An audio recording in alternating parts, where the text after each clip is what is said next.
ikaw talaga ay swerte. Marami talagang dadating sa'yo at ang iingatan mo. If the tiger actually falls on the year, all your good luck actually will be coming from mga new acquaintances, maraming mga opportunities na magbubukas sa'yo. Kaya lang, ingat kasi as you go up, marami rin kakalaban sa'yo.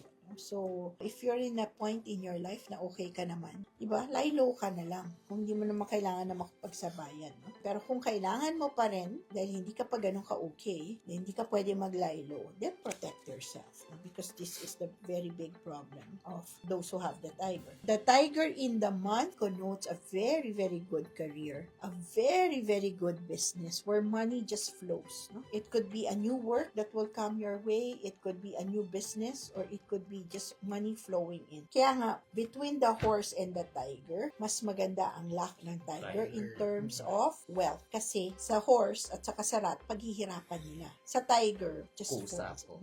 Ang problema lang ni tiger, bakit siya naging third para sa akin, is that may kapalit. Laging mababackstab ka.